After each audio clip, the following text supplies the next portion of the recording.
people in solar power. I wanted to give you guys a little bit of history as to where we've been and and then some of the future about where we're going. For those of you, anybody here work for SunPower? SunPower? No. So there's a guy at SunPower named Tom Stars. And Tom, and then Howard Wenger, who's also at SunPower. And one of my co-founders at SunEdison, a guy named Chris Cook, basically are responsible for the vast majority of the policies that you guys take for granted today, right? Net metering, invented by those three guys. Things like a renewable portfolio standard, right? How many people know what an RPS is, right? That's new. Like, we actually didn't have that until like 2000, right? So we had an RPS. We had a solar subsidy program that didn't really work and was fixed in 2007, right? How many people know the California Solar Initiative, right? So the thing is that when people say, well, solar is so cost effective, it's so cost effective that it's revolutionizing the industry, that happened because there were a couple of brave souls that put in place these policies to actually get one system at a time installed. And now you guys take for granted that somebody's doing, 5,000 systems a month, or somebody's doing a 200 megawatt solar farm, right?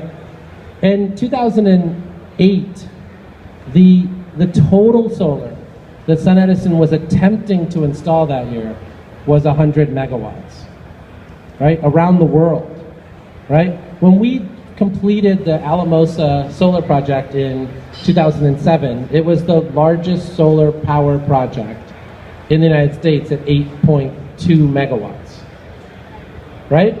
In 2007, it's such a short time ago, right? And so what I really wanted to tell you guys is that all of these things that Gary was talking about, that you guys are hearing about, all of that stuff is happening in the time span of like 2 years, 3 years, 4 years, right? The utility industry in general is measured in decades, right? This policy is going to be rolled out over the next 20 years. This policy is going to be rolled out over the next 10 years. So when you think about it, when someone like myself was entering the solar market, back in 1996 for AstroPower, I got tons of shit.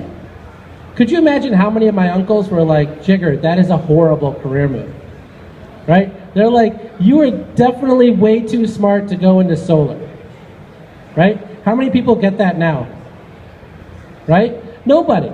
And so today, your peers are telling you, wow, you work in the electricity sector? That's cool. Nobody worked in the electricity sector when I was growing up. It was like, well, it's the power company. You work for the power company, right? Where's the innovation? Where's the other stuff? The power company was innovating all along, but they were doing in-house, right? Today, you've got Google that owns Nest, right? That's an innovation in the way electricity demand response is going to occur, right? There are people that work at Tesla who, is masquerading as a car company, but is actually a battery company, right? You've got folks who are doing, things like combined heat and power, people doing, thermal heat recovery. There are people doing advanced heating, ventilation, and air conditioning. There's no way that that's sexy. Advanced heating, ventilation, and air conditioning, right? But all of you guys are here. You decided that you were going to work in this sector.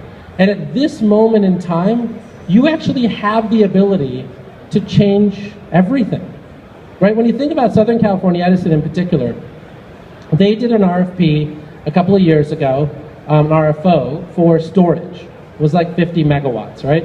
And there are all sorts of weird people that bid in it. There's a company called Evaporacool that bid with peak efficiency and NRG. There's a company called Sterling Analytics. There's a company called STEM. I don't know if you guys know STEM, battery storage. And Southern California Edison was so impressed by the level of innovation in that RFO that they awarded 250 megawatts worth of contracts, right? There are companies that had never saw the light of day. Think about exactly what this looks like, right? Southern California Edison is saying, that this particular distribution feeder or this particular substation needs demand response or load control of the things. And we're going to give a 72 megawatt contract to a company that basically attaches something to air conditioning systems to basically, provide advanced load control. They signed a 72 megawatt contract for that. What does that mean?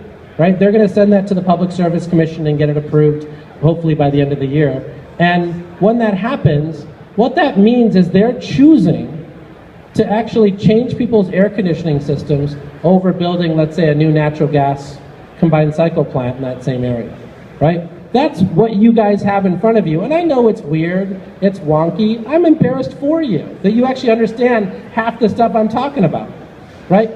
But it's interesting. And there is so much cool stuff happening, from software to sensors to control systems to electric vehicles. Today, people are actually not even thinking about solar anymore. They're thinking about how I do solar plus an electric vehicle, right? And they want to actually put enough solar in to power their electric vehicle. That's so cool, right? So that's where you guys are. And, for someone like me who's got a lot of gray hair now, and I'm still young, I'm 41 years old, but, you guys are the ones now that are going to do all the work, right? I'm going to be the guy who, does another podcast with the Energy Gang or whatever else, and then I'm going to be like, hey, this guy did this awesome stuff, and I'm going to give him a shout out, right?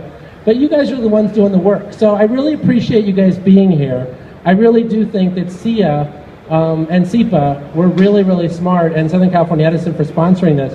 We're really smart to do this, because the fact that you guys are meeting each other now over a beer, which helps, but meeting each other now is the reason why all of this confluence of events, all of this stuff, all of these people who are working on building technologies, renewable energy, controls, and IT, and transportation are all coming together. So with that, thank you very much for coming. Enjoy the beer, and Gary and I will be around to answer whatever questions you have.